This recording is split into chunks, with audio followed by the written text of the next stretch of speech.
Hey fellas, Onish here, and I need to ask you a question. Have you heard the name Retro Hoopers? If you haven't, then you might recognize the type of video I'm about to show you. We're going to talk about Klay Thompson. I'm just a little confused here because gay can mean a lot of things. I'm homosexual. Meaning, I like men.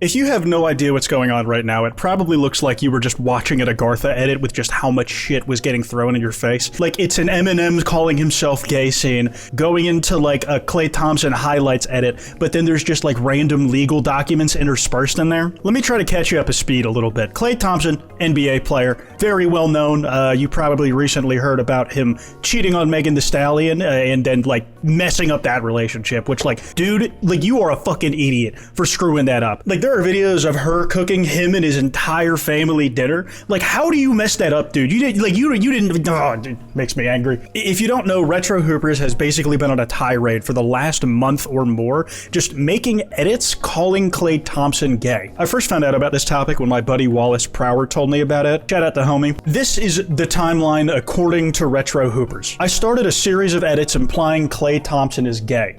I received a cease and desist to stop. I pissed on the said to cease and desist with the caption, cease and desist. Received another cease and desist and had pissed on that one on TikTok Live. Received a notice to appear before court, which then was captioned, notice to a piss. Well, I peed on that as well, but ultimately stopped the series. Josh Giddey called me out with an IG story of him eating eggs and the caption, me next, so I started the Giddey series. My lawyer has my original lawsuit from Klay dropped, and the Gay Thompson series is now back. I saw this on my timeline because the alleged dismissal of the lawsuit, Thomas versus Schaefer, appeared like when this guy announced it. Klay Thompson has officially dropped the lawsuit against me for calling him gay. Shout out my lawyer Seth, new Klay Thompson gay edit in 2 hours, 2 p.m. New Jersey time, and he did not lie about that. He went right back to stuff like he never left, man. It was like genuinely insane the level of output this guy has. Early on in the life cycle of the Gay Thompson edits, you had people thinking that this was a trend that everybody was doing for no reason, and it is a trend now where a bunch of different people are making these edits. For the longest time, it was just Retro Hoopers' output of doing one every day, and all of them getting 2 million plus views. I think the most viewed has like 8 million, and like these go back to April 4th, man. Like these are old. Also, be sure to subscribe with notifications on. Only like 20% of y'all are. Really hurts my feelings. Those things I don't have because I'm a robot.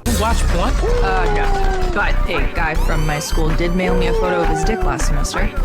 Oh. I even shot it in sepia tone. Wait, so it was like all old-timey? Yeah. Like, this penis is a Dust Bowl orphan? You want the kicker? It was flaccid. Wait, so he didn't even do the work? Nope. Just a flaccid dick with a fancy filter.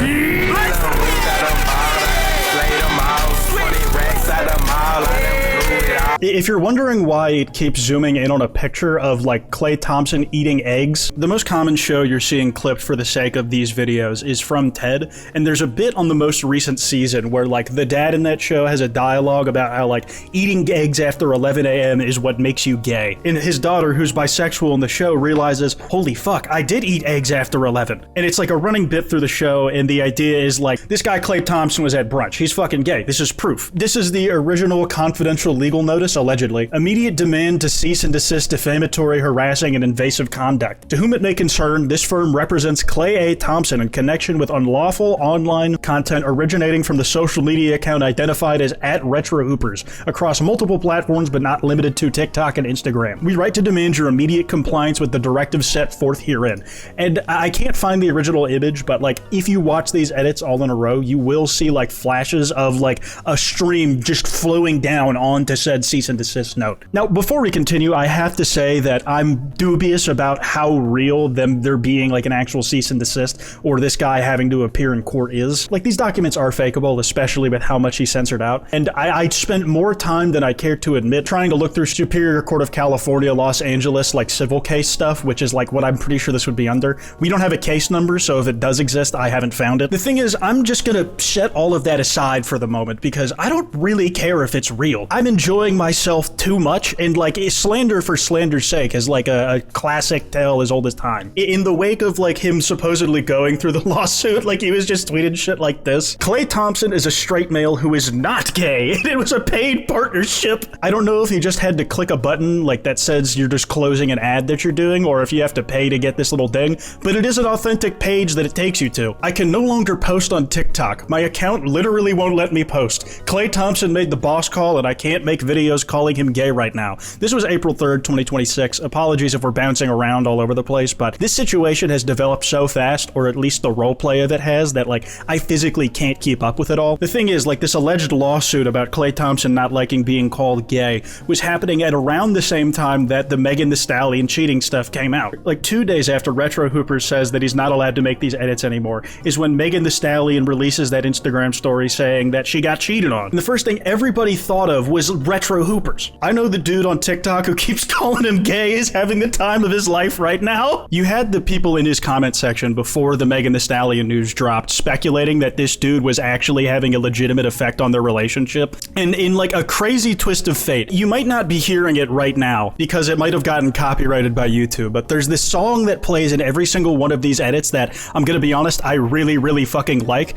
It's called SGA by Zook Knee, and essentially become the Klay Thompson is gay anthem. And I'm pretty sure this is real. Megan Thee Stallion was caught listening to this song on Instagram sometime after the cheating shit came out, and like when this screenshot dropped, it was like just a gift from God given directly to Retro Hoopers. He just added it as another stone into the infinity gauntlet of like little macros he can keep peppering into these edits.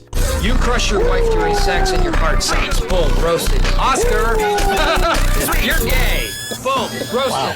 Andy, Cornell call. They think you suck. And you're gayer than Oscar. Boom, roasted. The picture of Klay Thompson eating eggs next to Megan Thee Stallion listening to the Klay Thompson gay anthem. It's almost a shame that that's what that song is going to be known as for the rest of time now, because I genuinely like the beat and like the way the dude's moving on top of it really fucking well. And like these basically have not let up for every single day since like the news came out. Like I can go daily. I guess he's been on like a bit of a week break, but like if we go to Twitter, like he's resumed his activities since then. I don't know if there's like an aspect of diminishing returns. Like it seems like the dude was still getting like 1 million to 2 million views on every single one of these. The TED clips seem to juice them the most right now. Like you can see that when it's an Office clip calling him gay, it doesn't do as much as the little teddy bear thumbnail does. People just kind of have come to associate the two things with each other as like a Pavlov of what to expect. Today in court, Klay Alexander Thompson learned that he cannot in fact sue someone for calling him gay. Shout out my lawyer Seth. If this dude is making this all up, you have to respect his commitment to the bit, not just in how much he's been pumping out these edits, even if they like are repetitive. I think the commitment to the craft and like not changing or compromising on his art, making it the same way every time, is like a testament to him as a performance actor. But he's kept his story straight as far as the characters involved. Like his lawyer Seth is just genuinely winning these battles for him over and over again, even if they're all fictional and in his head. A few days ago he was all, I'm going into my hearing right now. Klay Thompson is trying to get possession of my TikTok account. If I do not post a Klay Thompson is gay edit by the end of the day, I am no longer the owner of this account. And we already know how that panned out because I'm like telling you all of this shit out of order, man. He's like painting scenes in my head, man. I can almost imagine the courtroom sketches of what it looked like with the two of them in there. And truthfully, you probably couldn't live tweet a case like this, even if it was civil, even if like you were at recess. This is for the people, man. Klay Thompson and Klay Peck are trying to silence me in real time. This might be the end for my account. I am not suicidal.